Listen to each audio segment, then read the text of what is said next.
করুণাময়ীতে বিজেপির কোন দলে উত্তেজনাও, বিজেপি কর্মীদের দুপক্ষের মধ্যে তুমুল হাতাহাতি মারপিট, দেখুন সেই ছবি।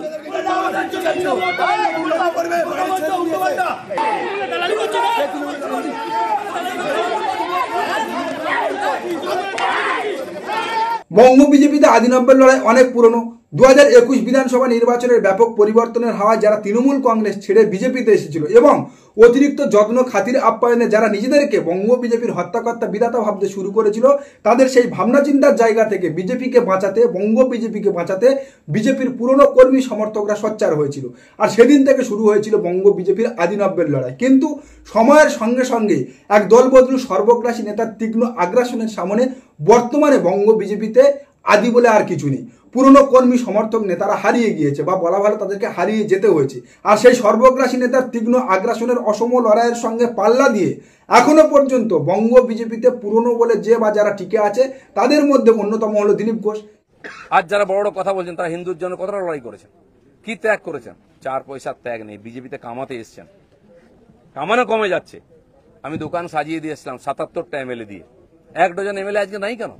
এমপি কোথায় গেল? জেলা পরিষদ সমিতি প্রধান চলে যাচ্ছে কেন? জবাব কে দেবে? 21-এর পর থেকে বিজেপি নামছে।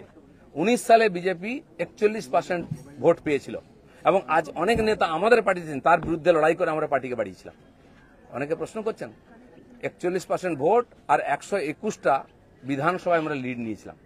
5 বছর পরে 24 সালের ইলেকশনে সেই ভোট 39% নেমেছে আর 91টা বিধানসভায় আমরা লিড পেয়েছি। পার্টি এগোচ্ছে না পিছোচ্ছে? আমরা হার জিততে ভুলে গেছি 21 সালের পরে।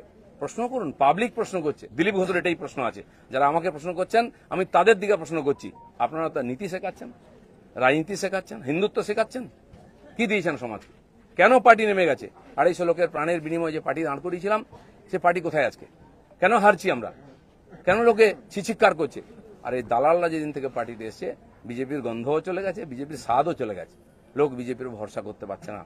কিন্তু বর্তমানে সেই দিলীপ ঘোষকেও ছেঁটে ফেলা বা সরিয়ে ফেলার পাকাপাকি ষড়যন্ত্র করা হয়েছে, যার প্রথম ধাপ ছিল বা প্রথম প্রচেষ্টা ছিল 2024 লোকসভা নির্বাচনে মেদিনীপুর থেকে সরিয়ে দিলীপ ঘোষকে পূর্ব বর্ধমানে দেওয়া, এবং দ্বিতীয় ধাপ বা দ্বিতীয় প্রচেষ্টা ছিল দীঘার জগন্নাথ মন্দির দর্শন করতে যাওয়া ইস্যুটাকে সামনে রেখে দল বিরোধী কার্যকলাপের তকমা লাগিয়ে দিয়ে এবং দল বদলের একটা মিথ্যা অ্যালিগেশন দিয়ে কেন্দ্রীয় বিজেপির নজরে তাকে খাটো করে দেওয়া বা কেন্দ্রীয় বিজেপির কাছ থেকে তার গ্রহণযোগ্যতা লোপ করে দেওয়া। আর সেই প্রচেষ্টা যে সফল হয়েছে বা বাস্তবায়িত হয়েছে তা পরিষ্কার হয়ে গেল মোদির সভায় দিলীপ ঘোষের আমন্ত্রণ না পাওয়া এবং নেতাজি ইন্ডোর স্টেডিয়াম থেকে শুভেন্দু অধিকারীকে অমিত শাহর দরাজ সার্টিফিকেট এবং মিত্র সম্বোধন করা থেকে। मेरे मित्र शुभेंदु अधिकारी जी, मेरे मित्र शुभेंदु अधिकारी जी 2021 বিধানসভা নির্বাচনে কেন্দ্রীয় বিজেপি ঠিক যে ভুলটা করেছিল আর যে ভুলের কারণে বিজেপি বাংলায় 77-এ আটকে গিয়েছিল, 2026 বিধানসভা নির্বাচনে কি কেন্দ্রীয় বিজেপি আবার ঠিক সেই একই ভুল করতে চলেছে? অমিত শাহর বঙ্গ সফরের পরে এই প্রশ্নটা কিন্তু ঘুরে ফিরে আসছে। ভারতীয় জনতা পার্টি ভারতবর্ষের একাধিক রাজ্যে তাদের উগ্র হিন্দুত্ববাদ স্ট্র্যাটেজি এবং নেতা নির্বাচন বা মুখ নির্বাচনের মধ্যে দিয়ে ক্ষমতা এসেছে, কিন্তু পশ্চিমবাংলার ক্ষেত্রে তাদের সেই স্ট্র্যাটেজি কাজ করছে না, উগ্র হিন্দুত্ববাদ ফেল করছে। আর নেতা নির্বাচন একের পর এক নির্বাচনে কেন্দ্রীয় বিজেপির ক্ষমতা জয়ের স্বপ্নকে মুখ থুবড়ে দিচ্ছে। আর যে কারণে আগামী 2026 বিধানসভা নির্বাচনের কথা মাথায় রেখে আগামী 2026 বিধানসভা নির্বাচনকে পাখির চোখ করে নেতাজি ইন্ডোর স্টেডিয়ামে সাংগঠনিক সভা ডেকেছিল বঙ্গ বিজেপি। আর বঙ্গ বিজেপির ডাকা সেই সাংগঠনিক সভার প্রধান অতিথি ছিল অমিত শাহ।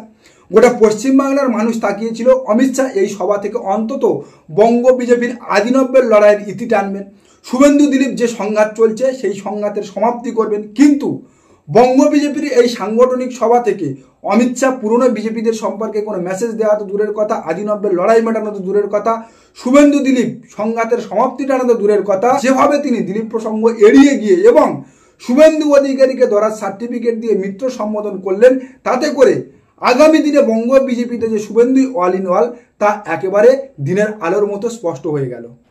मेरे मित्र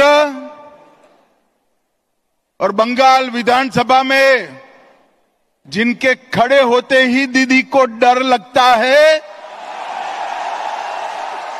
ऐसे हमारे विपक्ष के नेता शुभेंदु अधिकारी जी। আর নেতাজি ইন্ডোর স্টেডিয়াম থেকে অমিত শাহর এই শুভেন্দু প্রেম বা শুভেন্দু প্রীতি দেখে কিন্তু আদি বিজেপি বেজায় চটেছে। যারা বঙ্গ বিজেপিতে শুভেন্দু অধিকারীর আধিপত্য বা ছড়ি ঘোরানো মানতে না পেরে 2024 লোকসভা নির্বাচনে মুখ ঘুরিয়ে বঙ্গ বিজেপিকে 18 থেকে 12তে নামিয়ে দিয়েছিল, যারা মুখ ঘোরানোর কারণে বঙ্গ বিজেপি একের পর এক উপনির্বাচনে মুখ থুবড়ে পড়েছে পশ্চিমবাংলাতে, তারা কিন্তু এই অমিত শাহর অতিরিক্ত শুভেন্দু প্রীতি এবং দিলীপ ঘোষকে অ্যাভয়েড করা বা পুরনো বিজেপিকে অবজ্ঞা করাটা কিন্তু অন্য চোখে বা ভিন্ন চোখে দেখছে। অমিত শাহর এই অতিরিক্ত শুভেন্দু প্রীতির কারণে সেই আদি বিজেপি যদি আগামী 2026 বিধানসভা নির্বাচনে আরো একবার মুখ ঘোরায়, তাহলে শুভেন্দু অধিকারীর পরামর্শে যে 5% অতিরিক্ত হিন্দু ভোট নিয়ে আগামী 2026 বিধানসভা নির্বাচনে বিজেপি ক্ষমতায় আসার স্বপ্ন দেখছে, সে অঙ্ক তো ঘেটে ঘ হয়ে যাবে। मैं आज ये नरेंद्र मोदी की सेना जो मेरे सामने बैठी है, भारतीय जनता पार्टी का कार्यकर्ता बैठा है, उसको मैं बताने आया हूं कि थोड़ा फासला बाकी है, आप 40% तो क्रॉस कर गए हो, 4-5% आगे बढ़ना है, 4-5। আর একের পর এক নির্বাচনে ফেল করার পর, একের পর এক নির্বাচনে মুখ থুবড়ে পড়ার পর বঙ্গ বিজেপির কর্মীদের চাঙ্গা করার জন্য ওই মোদির সৈনিক বলে উদ্দীপ্ত করে 5% অতিরিক্ত ভোট পেলেই বাংলায় বিজেপি ক্ষমতায় আসবে, এই যে কথাগুলো অমিত শাহ বলছে, তা যে একেবারে শুভেন্দু লাইনে এবং শুভেন্দু অধিকারীর শেখানো বলি, তা শুভেন্দু অধিকারীর বিগত দিনের ভিডিও ক্লিপ দেখলে আপনারা পরিষ্কার হয়ে যাবে। 5% যদি সনাতনীরা 5% একটু দয়া করবেন, উল্টে দেব আমরা।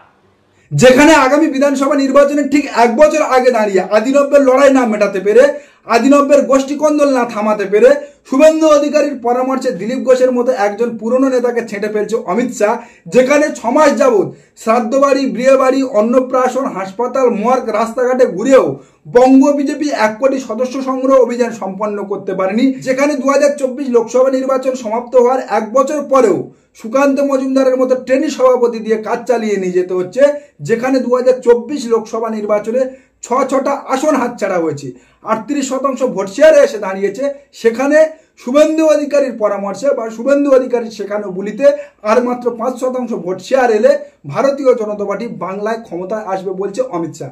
অমিত শাহ যে একেবারে শুভেন্দু লাইনে চলছে, শুভেন্দু পরামর্শে চলছে, তা কিন্তু অমিত শাহর এই একের পর এক পদক্ষেপে, কেন্দ্রীয় বিজেপির এই একের পর এক পদক্ষেপে পরিষ্কার হওয়া যাচ্ছে। 2021 বিধানসভা নির্বাচনে যে শুভেন্দু অধিকারীকে দলে এনে বাংলায় ক্ষমতা দখলের স্বপ্ন দেখেছিল ভারতীয় জনতা পার্টি, শুভেন্দু অধিকারী দলে এলে ভারতীয় জনতা পার্টি ড্যাং ড্যাং করতে করতে মমতা বন্দ্যোপাধ্যায়ের মতো একজন বলিষ্ঠ লিডারকে হারিয়ে ক্ষমতা দখল করবে বা মসনদ দখল করবে ভেবেছিল ভারতীয় জনতা পার্টি। 21 নির্বাচনে মুখ থুবড়ে পড়ার পর 24 নির্বাচনে শুভেন্দু অধিকারীকে দায়িত্ব দিয়ে 18 থেকে 12 নামার পর এবং উপনির্বাচনে একের পর এক বিধানসভা কেন্দ্র হাতছাড়া হওয়ার পরেও সেই শুভেন্দু অধিকারীর কথাতেই নাচছে কেন্দ্রীয় বিজেপি। আর কেন্দ্রীয় বিজেপির এই শুভেন্দু বচনে নাচা বা শুভেন্দুর রাম কথা শুনে নৃত্য করা দেখে তৃণমূল কংগ্রেস কিন্তু প্রমাদ গুনছে, কারণ মমতা বন্দ্যোপাধ্যায় বা তৃণমূল কংগ্রেস যে ছকে হাঁটতে চাইছে, যে রাস্তায় হাঁটতে চাইছে, অমিত শাহ বা কেন্দ্রীয় বিজেপি যেন সেই রাস্তার পথ প্রদর্শক হচ্ছে। একের পর এক নির্বাচনে শুভেন্দু অধিকারীকে মুখ করে আগিয়ে দিয়ে কেন্দ্রীয় বিজেপি ঝাড় খেয়েছে, তারপরেও কিন্তু একের পর এক নির্বাচনে সেই শুভেন্দু অধিকারীকে মুখ করে সামনে আগিয়ে দিচ্ছে কেন্দ্রীয় বিজেপি। যতদিন পর্যন্ত কেন্দ্রীয় বিজেপি মমতা বন্দ্যোপাধ্যায়ের বিরুদ্ধে বা মমতা বন্দ্যোপাধ্যায়ের বিপরীতের মুখ হিসাবে শুভেন্দু অধিকারীকে দেখবে বা শুভেন্দু অধিকারীকে আগিয়ে দেবে, ততদিন কিন্তু বাংলায় তৃণমূল কংগ্রেসের শ্রীবৃদ্ধি হতে থাকবে। তৃণমূল কংগ্রেস এত অ্যান্টি ইনকানভেন্সি বা সরকার বিরোধিতা, সরকারের দুর্নীতি কাঁধে নিয়েও একের পর এক নির্বাচন যে উতরে যাচ্ছে, তার এক ও অন্যতম কারণ হচ্ছে কেন্দ্রীয় বিজেপির একের পর এক ভুল সিদ্ধান্ত। কেন্দ্রীয় বিজেপি শুভেন্দু অধিকারীর পরামর্শে বা শুভেন্দু অধিকারীর কথা মতো একের পর এক নির্বাচনে যে ভুল সিদ্ধান্তগুলো নিচ্ছে, তা কিন্তু সম্পূর্ণ তৃণমূল কংগ্রেসের ফেভারে আছে। এবং এই নেতাজি ইন্ডোর স্টেডিয়াম থেকে অমিত শাহ যেভাবে শুভেন্দু অধিকারীকে বঙ্গ বিজেপির অল ইন অল করে দিয়ে গেল, তাতে করে কেবলমাত্র 2021 বিধানসভা নির্বাচনের পুনরাবৃত্তি 2026-এ সময়ের অপেক্ষা করছে। যতদিন না পর্যন্ত আদি কর্মীরা বা পুরনো কর্মীরা বঙ্গ বিজেপিতে সম্মান পাচ্ছে, পুরনো নেতারা ফিরে আসছে, শুভেন্দু অধিকারীকে মুখ হিসাবে মমতা বন্দ্যোপাধ্যায়ের বিপরীতে আগিয়ে না দিচ্ছে, ততদিন না পর্যন্ত বঙ্গ বিজেপি বাংলায় ক্ষমতা দখল করতে পারবে না। সে অমিত শাহ যত রামের নাম ছেড়ে, জয় শ্রীরাম স্লোগান ছেড়ে বাংলায় মা কালীর বন্দনা করুক বা মা কালীর পায়ে মাথা ঠেকাক। भाइयों बहनों, सबसे पहले मैं श्री कालीघाट मंदिर, श्री श्री 108 करुणामयी काली माता मंदिर और दक्षिणेश्वर काली मंदिर को प्रणाम कर कर मेरी बात की शुरुआत करना चाहता हूं। বঙ্গ বিজেপি বাংলায় ক্ষমতায় আসুক বা না আসুক, এই বহিরাগত পরিযায়ী নেতারা যে জয় শ্রীরাম ভুলে গিয়ে মা কালীর চরণে শরণাপন্ন হয়েছে, বাংলা ও বাঙালির কৃষ্টি সংস্কৃতির সঙ্গে নিজেদের মেলানোর চেষ্টা করছে, বাঙালি হয়ে ওঠার চেষ্টা করছে, বাংলার ধর্মকর্ম বাংলার সৃষ্টি সংস্কৃতিকে একাকিত্ব করে নেওয়ার চেষ্টা করছে, এটা বাংলা ও বাঙালির একটা বড় জয়। নমস্কার, আজকের প্রতিবেদন এখানে শেষ করছি। দেখা হচ্ছে আগামী কোনো প্রতিবেদনে। আমাদের প্রতিবেদন সম্পর্কে আপনাদের মতামত অবশ্যই জানান আমাদের কমেন্ট সেকশনে। সবাই ভালো থাকবেন।